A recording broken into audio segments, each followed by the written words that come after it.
Today we're going to be checking out the NVG50 digital night vision monocular, which is an upgrade to the NVG30. And right now this is one of the best performing budget digital night vision devices on the market, and it's incredibly versatile and it can be handheld, mounted on a helmet, and run as a monocular. Today we're going to be unboxing it, running through its features and menu, testing it out in a few different environments, and doing a brief comparison between it, the NVG30, and a Gen 2 Plus PVS14, so you can get a good idea of how their performance compares. And you can pick up the NVG50 from my affiliated website Goodnight Gear and save 10% using the coupon code US10. We're going to start off with a quick unboxing so you can see everything that comes with the NVG50, and first thing you'll get is a manual, a protective pouch. This is the NVG50. This is part of the mount that connects to the helmet mounting bracket. This is a dovetail mount which is compatible with a variety of Wilcox bridges. There's a lens wipe, the included helmet mount, an external USB battery charger, two 18350 batteries, and a USB-C charging setup, and this is the pick rail mount that also comes with the NVG50. The body itself is pretty compact, and it's smaller than pretty much all other digital night vision units that I've tested. On this side, you've got a port cover that protects a USB-C data transfer charging port, as well as the included micro SD card. Beneath that, there are some buttons, and we'll jump into what those do in a few minutes. And on the front of the device, we've got the objective lens, which can rotate to focus. And inside, there's an ultra-low illuminance CMOS sensor. And on top of that, there's a built-in flood-style 940 nanometer IR illuminator. On the other side, we've got a port to connect an external battery pack. And moving to the back of the device, we've got a battery compartment, the viewing screen, and the diopter adjustment wheel.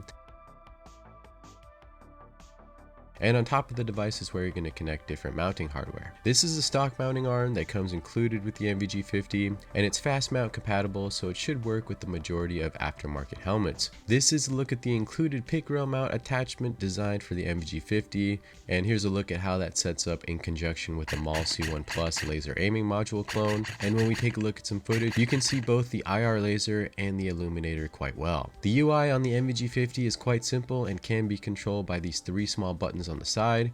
You press and hold the power button to turn it on, and you can also use that button to record video.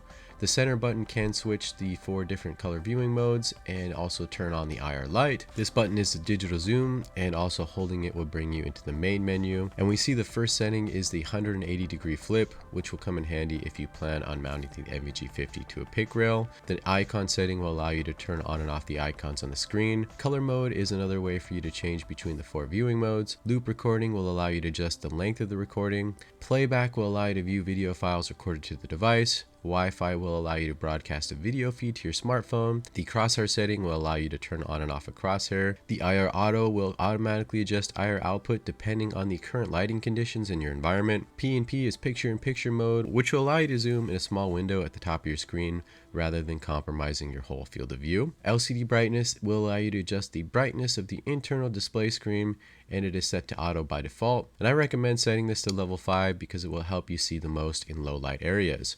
The time and date adjustment is pretty self-explanatory. Auto power off will allow you to set a time for the device to turn off automatically. You can also change the menu language, adjust the frames per second from 30 to 40, and if you plan to use the device for movement, you should keep it set to 40 frames per second.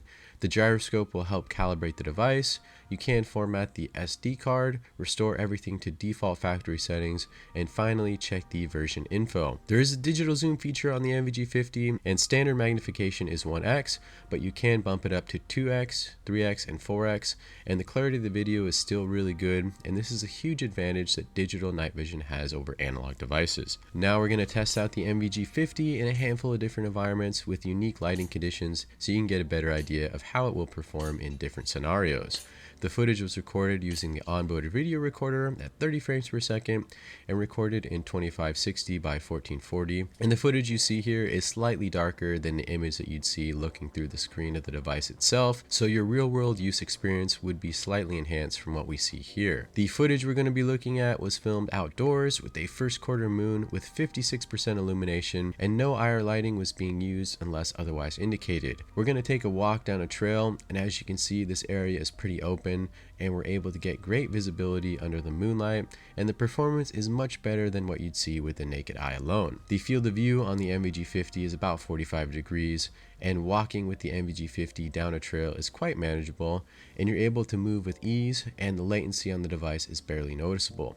You can improve the field of view substantially with the wide angle lens mod, which I really like, and it's easy to attach and it slips over the existing lens, and this is definitely an upgrade that I'd recommend if you plan on using the device helmet mounted for navigation. In most conditions you won't need to rely on IR lighting so long as ample moonlight is available. You do start to notice the performance of the device suffering as we wander deeper into the woods where most of the moonlight is blocked by trees. You can still make things out reasonably well, but your visibility range is definitely going to be limited in these conditions. This is an area where a lot of digital night vision devices would have trouble, but from the devices that we've tested, both the NVG50 and the NVG30 seem to excel compared to other similarly priced budget night vision devices, and there doesn't seem to be much difference in low light performance between these two devices based on my initial testing, but this is something that we're going to be exploring more in depth in a full comparison video. Now we're going to walk a bit deeper into the woods and we'll turn on the built-in IR illuminator. This is a flood style illuminator, so it's designed for more short range use, but it's really great for navigating with. And keep in mind that this will be invisible to the naked human eye, but it will be visible to anybody else running night vision. Upgrading to a dedicated helmet mounted IR light like the Kiji might be a good idea if you need to see further and want to conserve battery life. And pick rail mounted solutions like the GL4 Pro is a great budget option for those of you looking to run an IR laser and illuminator combo for the ultimate budget night fighting setup. Now we've moved to a new location, and this area is much more wide open and will give you a better idea of the unmagnified range of the device. And under ideal moonlight conditions, you should be able to see somewhere between 300 to 400 meters. You can still see very well in areas that are partially shaded, and overall the clarity of the image is incredible on the NVG50, and this unit definitely provides some of the best long-range performance of any similarly priced helmet mountable devices. We're going to be doing a lot more comparisons over the coming weeks, but for now, here's a quick side-by-side view of the NVG50 and the NVG30. And the main difference in performance between the two devices is an upgrade in clarity on the NVG50, as well as improved form factor and build quality, and also pick rail mounting capability. There's a lot of similarity between the 30 and the 50, and the low light amplification and the field of view do seem to be pretty much on par. If you already own an NVG30, there's probably no need for you to go run out and upgrade to the 50. And your money would be better spent upgrading to an NVG30 Bino setup. But if you don't have either, the NVG50 is a slight step up and is definitely the option I'd go with between the two.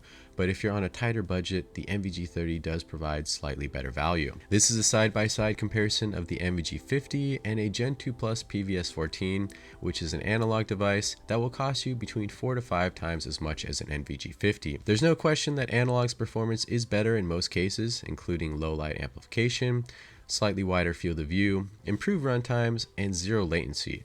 But in many instances, the NVG50 does quite well, and if you're on a budget, it's definitely a great way to get into night vision on the cheaper end while still getting something that's very useful. The NVG50 is going to be more effective at longer ranges, and digital zoom is a really nice feature as well, and we're going to be revisiting the analog and digital comparison in another video in a few weeks. Let us know your thoughts on the NVG50 down in the comments below, and if you have any interest in picking one up, you can grab one from Goodnight Gear using the link down in the description below, and you can save 10% on this device using the coupon code US10.